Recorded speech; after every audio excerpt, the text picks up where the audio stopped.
بسم اللہ الرحمن الرحیم۔ ناظرین گرامی، ہم فارسی گرامر پڑھ رہے ہیں، فارسی گرامر سیکھ رہے ہیں۔ اس سلسلے میں آج 7واں درس ہے اور اس میں ہم فعل ماضی التزامی کے بارے میں پڑھیں گے۔ اس کی تعریف یہ ہے کہ وہ فعل جس میں کام کے گزشتہ زمانے میں واقع ہونے یا نہ ہونے میں کوئی شک شامل ہو، یعنی یہ شک ہو کہ وہ فعل انجام پایا ہے یا نہیں۔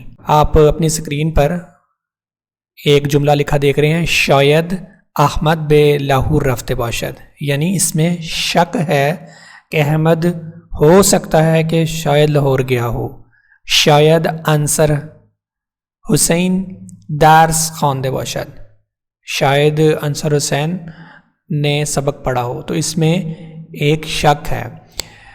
اور ایک یہ مثال ہے، فکر میکنم جائی رفتے باشد، یعنی میں فکر کر رہا ہوں، یعنی گمان کر رہا ہوں کہ شاید وہ کہیں گیا ہو۔ تو اس فعل میں شک کا عنصر پایا جاتا ہے۔ اس کو بنانے کا کیا طریقہ ہے؟ بنے ماضی کے بعد ہے اور باشد کا اضافہ کرنے سے، بہت ہی سمپل اور سادہ ہے۔ بنے ماضی کے بعد ہے اور باشد کا اضافہ کرنے سے، مصدر تھا اومدن، بنے ماضی اس کا اومد اور اومدے باشد، یعنی اومد کے ساتھ ہے اور باشد کا اضافہ کرنے سے ہم فعل ماضی التزامی بنا سکتے ہیں۔ اور اس کی گردان آپ اپنی اسکرین پہ دیکھ رہے ہیں۔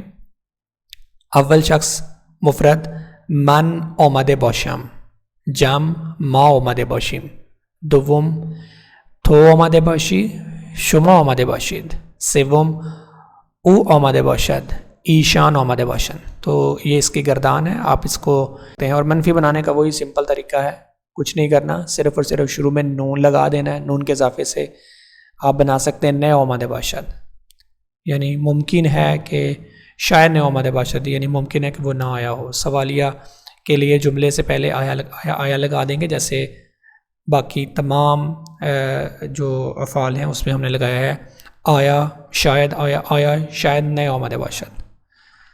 اور یہ اسکرین پر آپ کچھ افعال دیکھ رہے ہیں، گفتن، سوختن، گفتن کہنا، سوختن جلنا، فرستادن بھیجنا، شکستن ٹوٹنا اور شستن دھونا۔ تو یہ 5 افعال میں نے آپ کے لیے لکھے ہیں۔ آپ نے کرنا کیا ہے کہ آپ نے اس کی گردان کرنی ہے اور پریکٹس کرنی ہے اس فعل کو مزید سیکھنے کے لیے۔ تو انشاءاللہ تعالیٰ آنے والے درس میں مزید افعال کو پڑھیں گے۔